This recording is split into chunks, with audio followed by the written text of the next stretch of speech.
தினமும் 5 ஆரோக்கிய குறிப்புகள். மாரடைப்பை தடுக்கிறதுக்கு கொழுப்பு சத்து மிக்க பொருட்களை சாப்பிடுறத குறைக்கணும். பாம் ஆயில், தேங்காய் எண்ணெய், கடலை எண்ணெய் இதெல்லாம் கண்டிப்பா தவிர்த்திடணும். பழங்கள், காய்கறிகள், பருப்பு வகைகள், தானியங்கள் இது எல்லாமே அதிகமா உணவுல எடுத்துக்கலாம். உணவுல சேர்க்கக்கூடிய உப்பினுடைய அளவு ஒரு நாளைக்கு 5 கிராமுக்கு மிகாமல் இருக்கிற மாதிரி பாத்துக்கணும். சில பேர் வாரத்துக்கு ஒரு தடவை காது குடையிற பழக்கத்தை வழக்கமாவே வச்சிருப்பாங்க.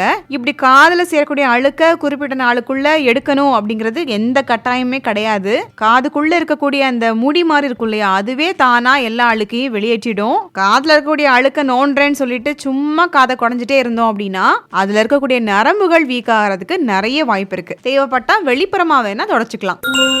உங்களுக்கு கல்லடைப்பு பிரச்சனை இருக்கா இல்லையான்னு ஒரு செல்ஃப் டெஸ்ட் மாதிரி பண்ணிக்கோங்க.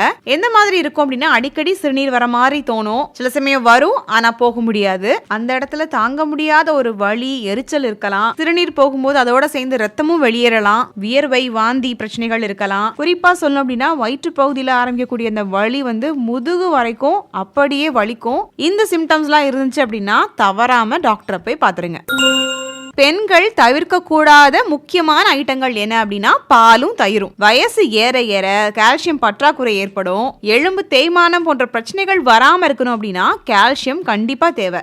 வெஜிடேரியனா இருந்தாங்க அப்படின்னா உணவுல பாலையும் பருப்பையும் கண்டிப்பா ஒதுக்கிடவே கூடாது.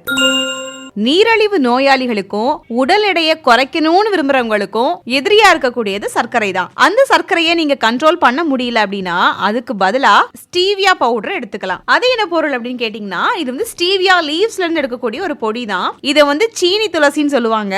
அந்த லீவ்ஸ் ரொம்ப ஸ்வீட்டா இருக்கும். அதுல இருந்து எடுக்கக்கூடிய இந்த பொடியை தான் ஸ்டீவியா பவுடர்னு சொல்றோம். இதை நீங்க சர்க்கரை பயன்படுத்தக்கூடிய இடங்கள்ல எல்லா இடத்துலயுமே யூஸ் பண்ணலாம். கலோரிகள் ரொம்ப கம்மி. சோ அதனால நம்ம இந்த பொடியை வச்சு ஒரு ஸ்வீட் பண்றோம் அப்படின்னா அதனால கண்டிப்பா உடல் எடை கூடாது. இது நீங்க காஃபி, டீ, இனிப்பு வகைகள்னு எல்லா சமையல் பொருட்களையுமே ஆட் பண்ணிக்கலாம். டயபெட்டிக் பேஷண்ட்ஸ் மட்டும் இல்ல, சுகருக்கு ஆல்டர்னேட் தேடிட்டு இருக்கீங்க அப்படின்னா கண்டிப்பா இந்த ஸ்டீவியா பவுடர் உங்களுக்கு யூஸ்ஃபுல்லா இருக்கும். இந்த வீடியோல நான் அதை டேக் பண்றேன். இன்ஸ்டால இந்த வீடியோ பார்த்துட்டு இருக்கீங்க அப்படின்னா லிங்க்னு கமெண்ட் பண்ணுங்க.